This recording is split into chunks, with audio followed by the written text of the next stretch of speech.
Tantor Audio, a division of Recorded Books, presents Texting with the Enemy by Delancey Stewart and Marika Ray.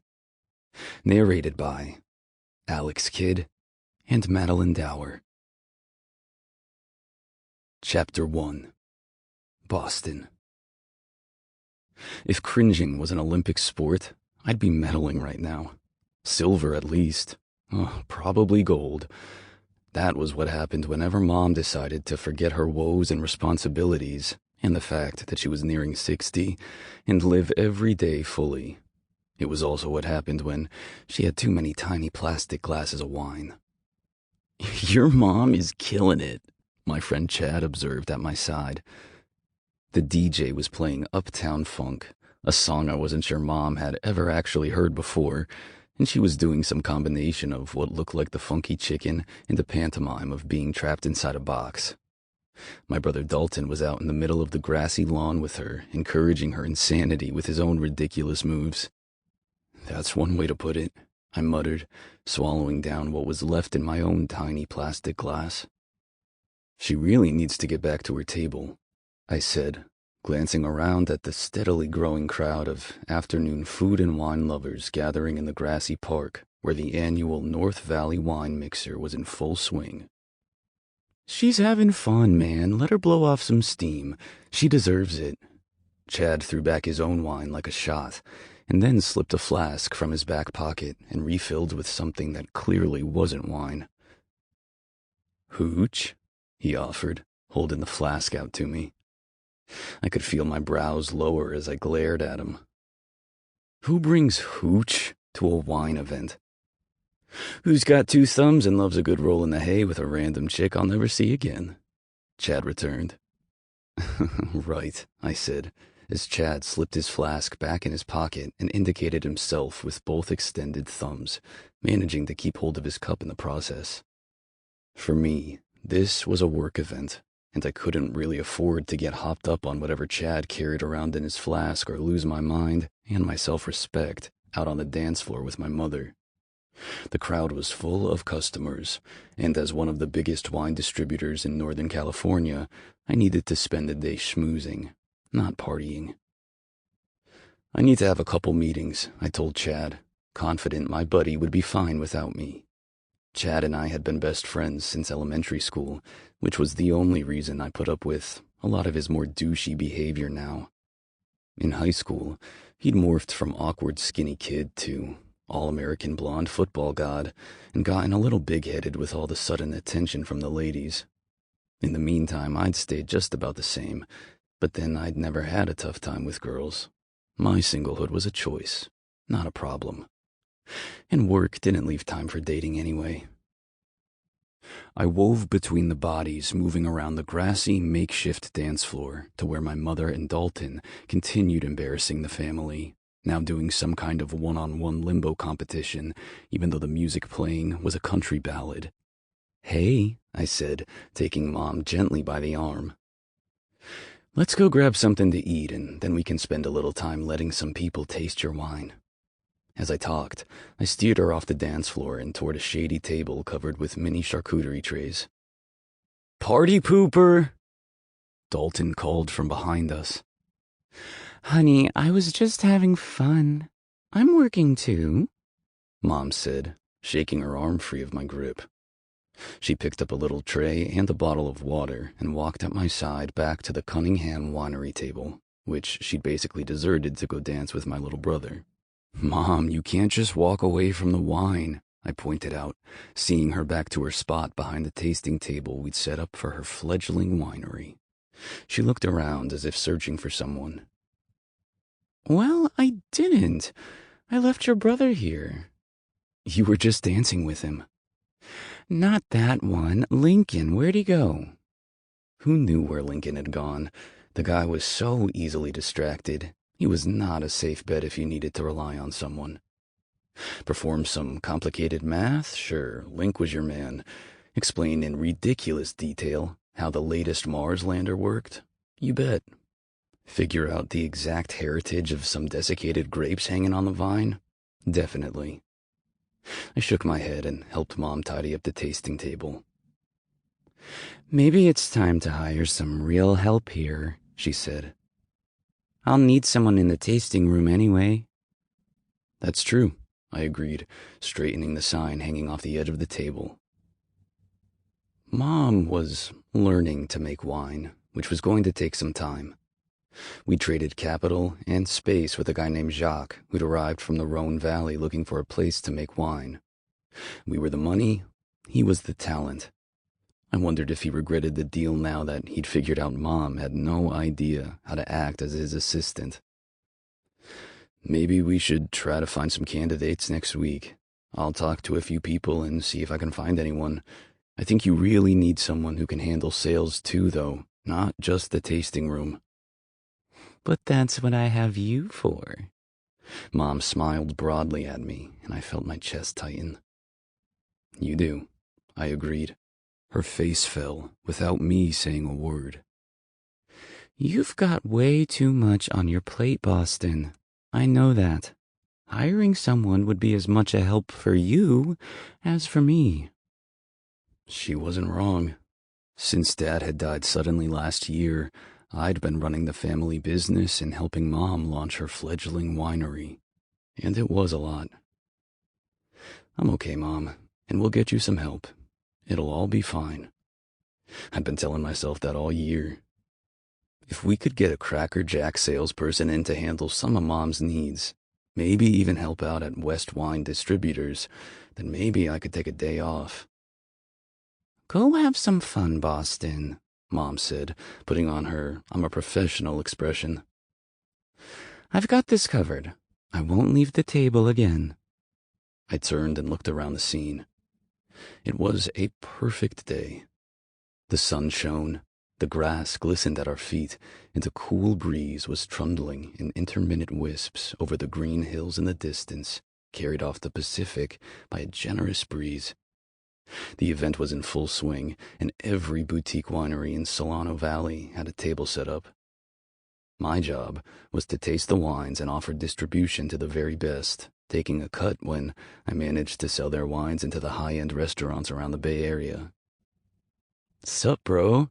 My little brother Dalton stepped near, grinning at me, and then winking at our mother. You know, just working, I told him, emphasizing the W word. You work too much, Dalton said. I just told him that, Mom agreed. Who works too much? Lincoln appeared from nowhere, taking up a spot on my other side. Oh, you guys. Mom's voice went high and warbly, and her hand went to her chest as she smiled at us. Seeing you all here together like this, it just makes me miss your dad so much. And Dylan, too.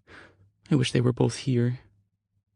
Dalton pulled his phone out of his pocket and, within seconds, had his twin brother Dylan on screen. Mom misses you, he shouted at the phone over the escalating noise of the festival. Dylan, honey, Mom shrieked. When are you coming home? We couldn't hear what Dylan said, but the answer was undoubtedly the same as always. Soon. But Dylan hadn't gotten the family business gene, evidently. He'd moved down to San Diego and stayed there, despite Mom's constant efforts to bring him back. Okay, I said, taking a deep breath and preparing to extricate myself from the usual Cunningham family chaos.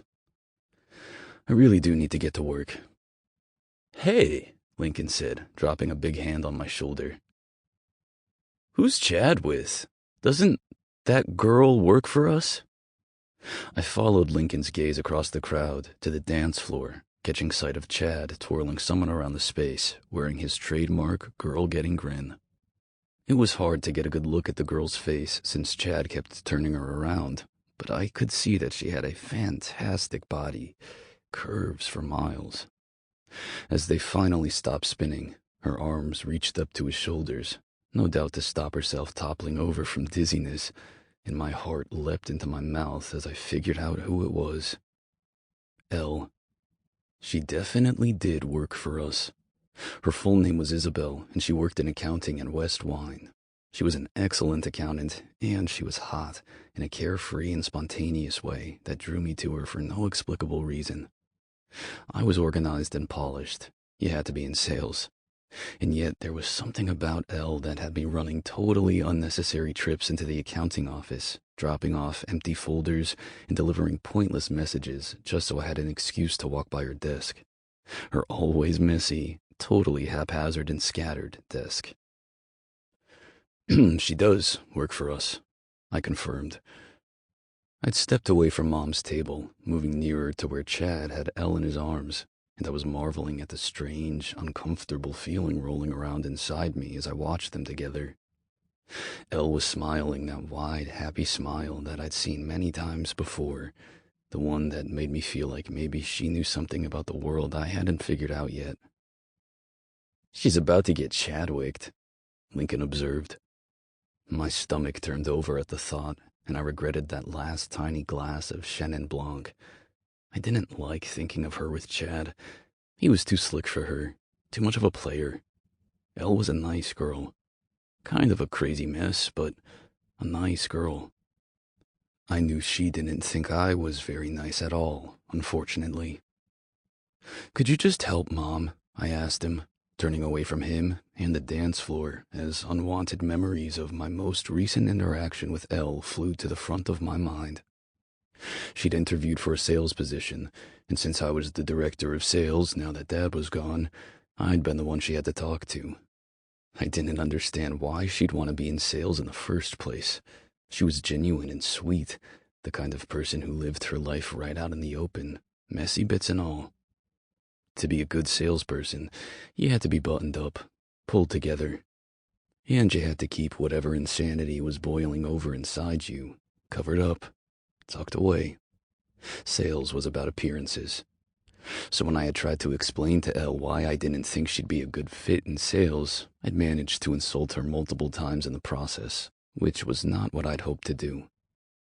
I'd actually thought maybe I could convince her what an amazing accountant she was and tell her how much we needed her to stay there. And then I'd thought maybe I would ask her to coffee or something. But by the time she was leaving my office, I was pretty certain she hated me.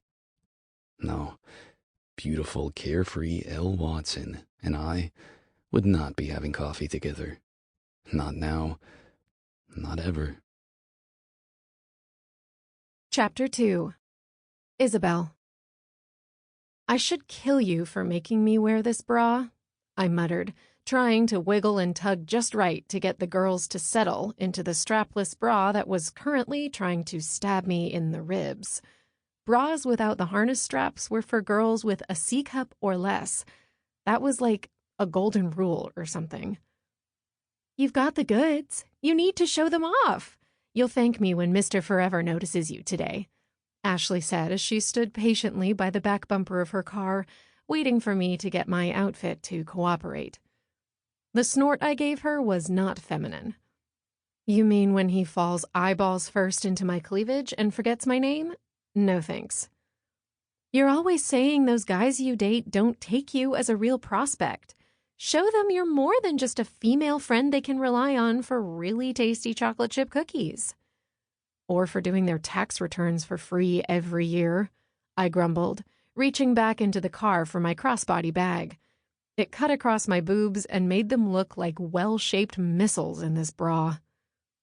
Ashley came around and laced her arm through mine, tugging me away from the safety of the car and into the mob of people lingering around the wine festival.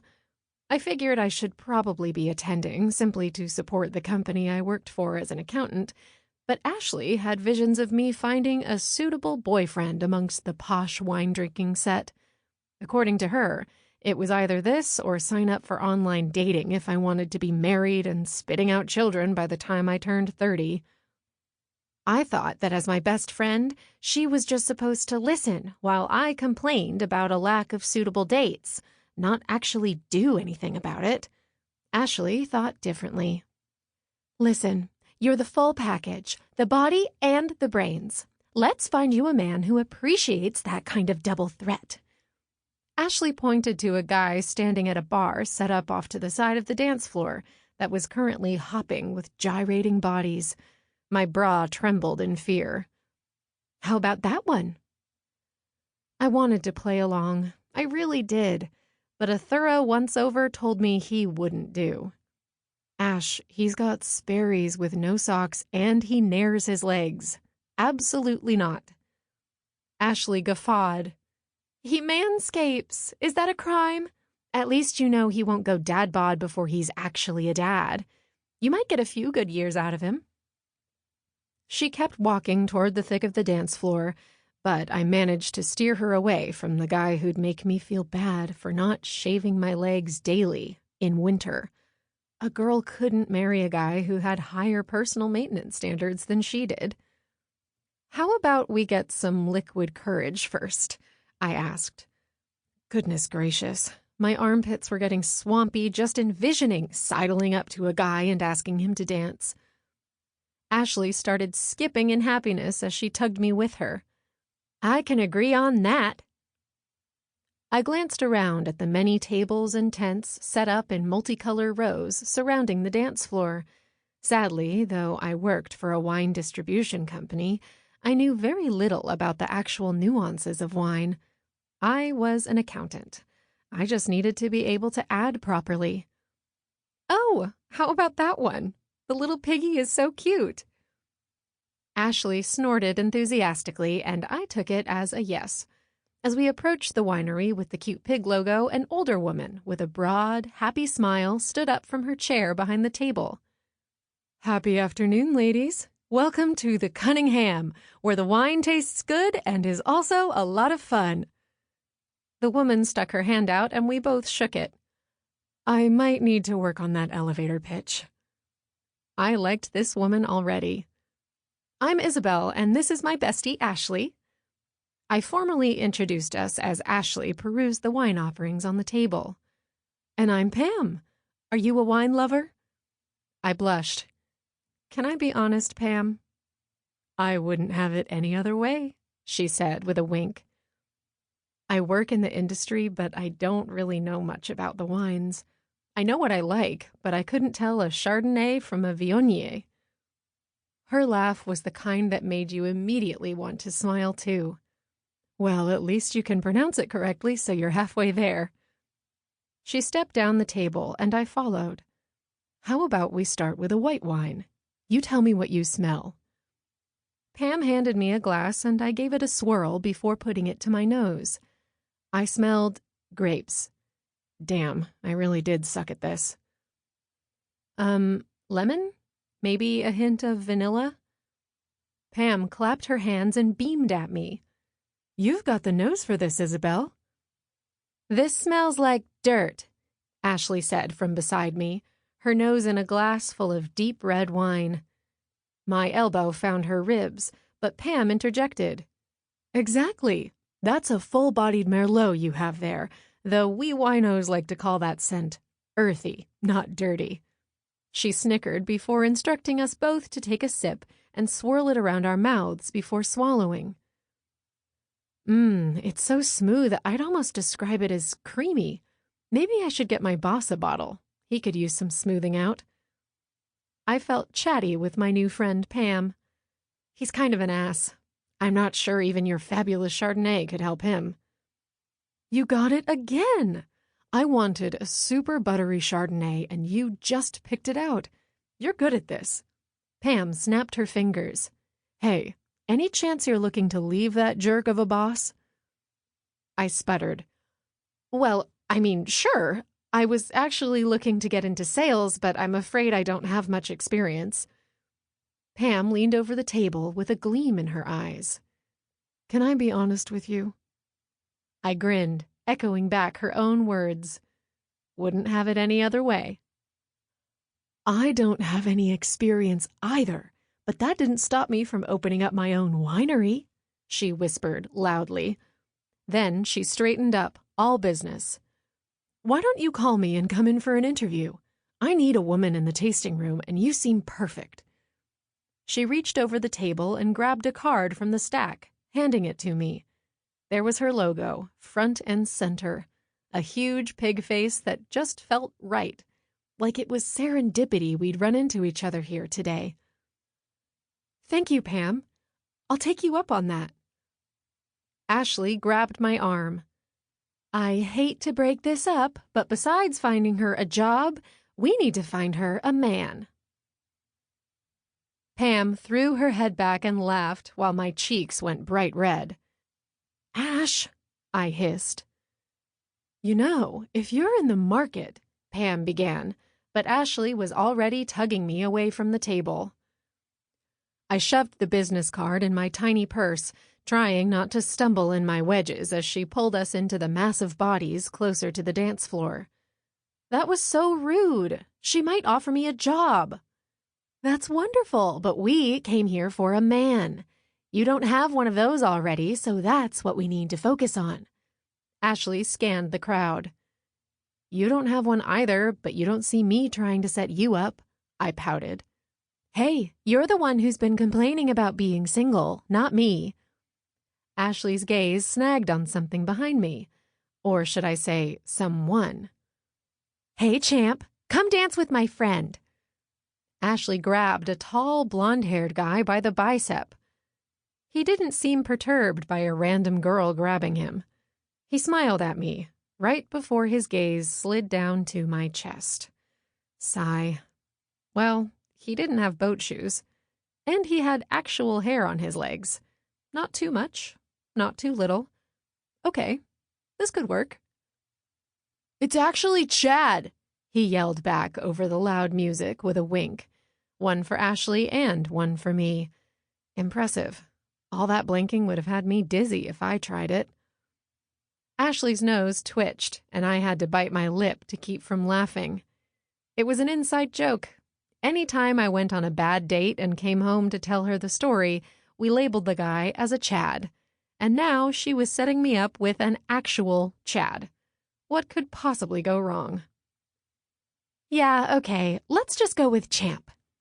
Ashley spun him around and literally pushed him at me. He finished putting something in his pocket and put his hands on my hips. I guess we're dancing, babe. I winced, but put my hands on his very broad and muscled shoulders. It's Elle, actually. He shrugged and pulled me into his body. Oh my, the boy definitely worked out. I prefer babe. Of course he did. But beggars couldn't be choosers, and right then I was one step away from begging for some action in the romance department. So you must love wine, huh? I said loudly, trying to make myself heard as he steered us into the middle of the crowded dance floor. His grin was lopsided and quite cute in a mischievous boy kind of way. Nah, I prefer beer or whiskey, but free wine isn't so bad. His hand slid a little further south, now resting on the top slope of my considerable junk in the trunk. I'd been blessed with curves, and while the booty was in fashion right now, I could have done with a little less volume all around, especially when Chad's gaze slid back down to where my boobs were exploding out of my sundress. How about you? Here for the free wine or the music?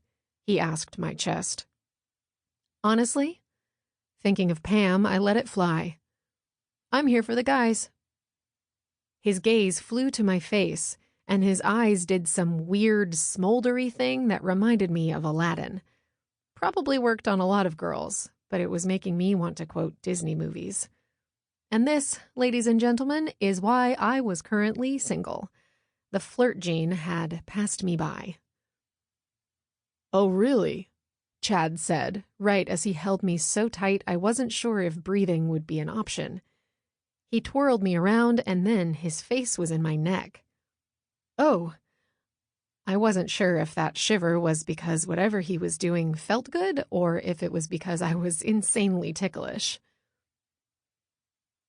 He sloppily kissed behind my ear. Both hands slid down to grab my backside, and I was pretty sure he had just licked my neck. With a jolt, I put my hands on his chest and pushed him away. Sorry, gotta find the restrooms. Be right back. And then I spun and walked away, not sure where Ashley was or where the bathrooms were either. I just knew I needed a second to catch my breath and pep talk myself into more flirting with Chad. If I called it quits now, Ashley would just find me another Chad, and he might not be as cute as this one, even if the guy had licked me. I saw the green porta potties and made a beeline for them. Thankfully, there wasn't a line yet. I hoped that meant the stench wasn't deadly yet either. I didn't actually need to relieve myself, but I did use the toilet paper to blot the sweat happening under my arms. I'd tried every deodorant under the sun, and not one lived up to its antiperspirant claims. I'd learned to blot a lot and never, ever wear gray. Oh, and breezes were life-giving. Come on, Elle. Time to put the girls out there and reel him in. You got this, I muttered to myself as I stepped out of the porta potty, now moisture-free and ready to flirt, even if it killed me. I saw Chad's bouncing blonde head as he danced to a fast song by himself.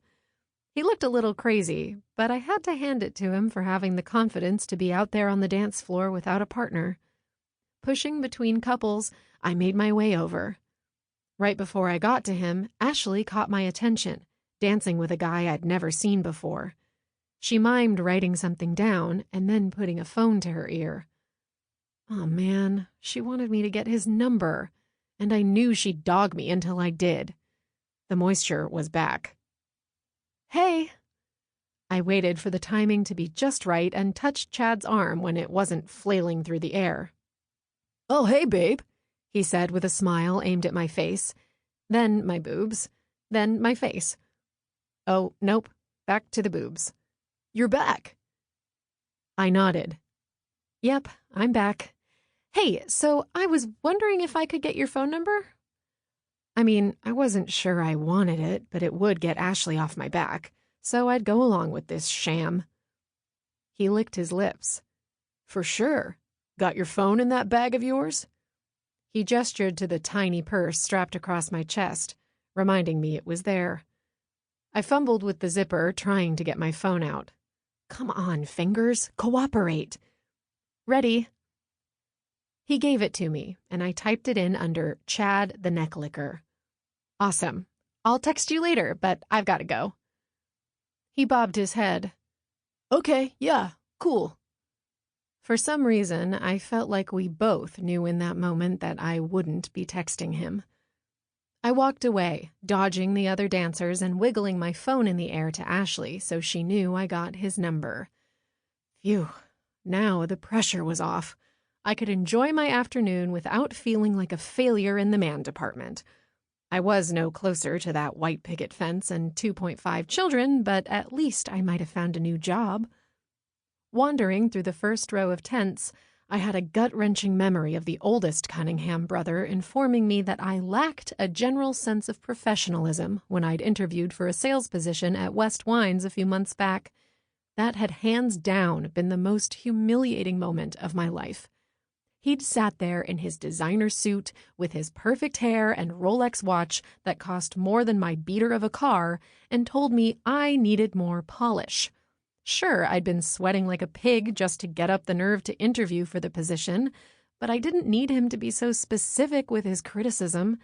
Not my fault the donuts he'd brought in that morning for the company had been jelly-filled. It was the white shirt curse. You wear a white shirt, you're going to spill something on it. Everyone knew that was a law of the universe. Again, not my fault I came into the interview wearing my donut. But that was in the past.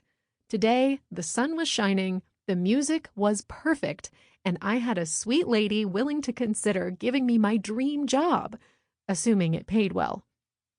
Life was pretty darn good, even if I never actually texted Chad the Neck Licker. I felt an evil grin light my face.